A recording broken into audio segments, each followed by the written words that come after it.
মানুষ বেইমানি করলেও গাছ কখনো বেইমানি করে না। গাছগুলো যখন বসিয়েছিলাম তখন ছিম হচ্ছিল না, দেরিতে হয়েছে। তো প্রকৃতি যখন দেয় সত্যি উজাড় করে দেয়, দু হাত ভরে দেয়।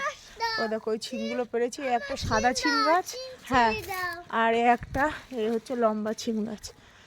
গাছের পেঁপে পুঁই শাক টুইশাক দিয়ে, না গাছ ছিঁড়লে মরে যাবে গাছ, ধরো তাহলে ওই কাঠ শুদ্ধ দিতে হবে। এক ধরনের পটলি ছিম না কি বলে, লম্বা কি, হ্যাঁ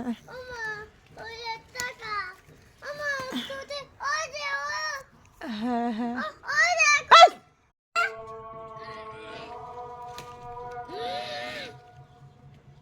এই যে ছিম গরুর ঘরে চালে, আর ওই গাছের পেঁপে দিয়ে ছিম দিয়ে পুঁইশাক দিয়ে একটা ঘ্যাট হবে।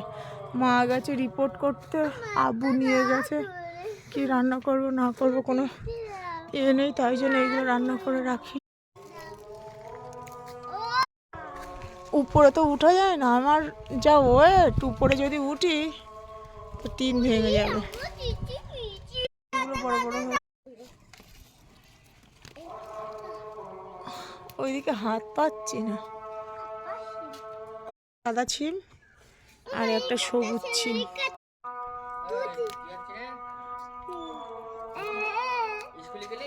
কি বললে পুঁই শাকের ডাঁটা দিয়ে